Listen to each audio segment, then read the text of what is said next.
Lorsque nous lisons le récit de la vie extraordinaire de foi et d'obéissance qui commença avec la rencontre du mont Horeb, nous retrouvons constamment cette phrase « Et Moïse cria vers Dieu ».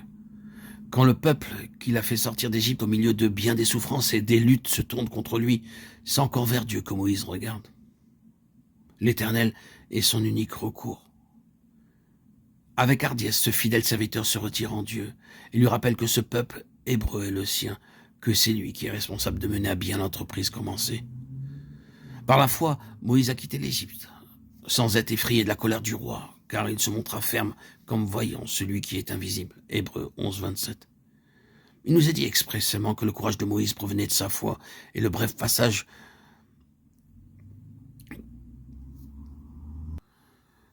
d'Hébreux 11, 27 jette une vive lumière sur toute son histoire.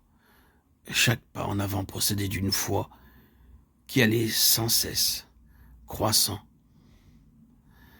parce qu'elle était sans cesse mise à l'épreuve. Il tint ferme parce qu'il voyait celui qui n'est visible que par la foi. Celui qui vient à Dieu doit croire qu'il est et qu'il est le rémunérateur de ceux qui le recherchent avec soin. Moïse a cru.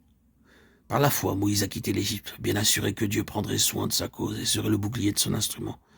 Par la foi, il eut la certitude que Dieu protégerait son peuple de la colère du roi et qu'il subviendrait à tous les besoins des milliers d'Israël. Âme faible et indisciplinée.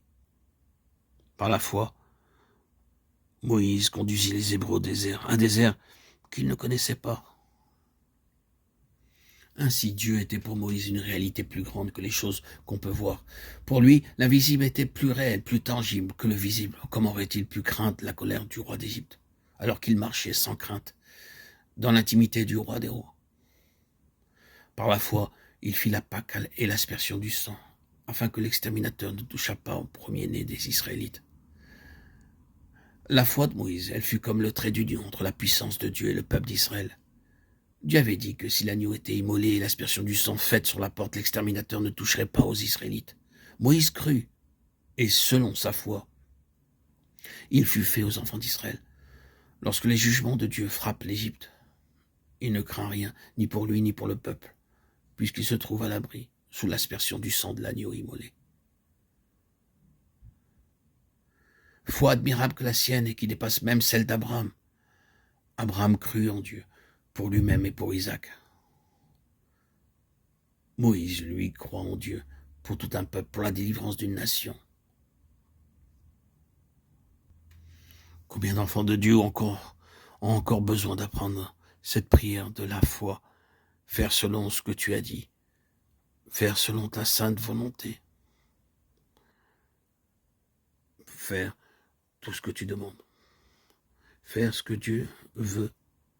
Par nous-mêmes, nous ne savons pas ce que nous devons demander, mais le Saint-Esprit nous donne cette intuition, cette connaissance de la pensée divine lorsque nous suivons le Seigneur pas à pas dans la foi,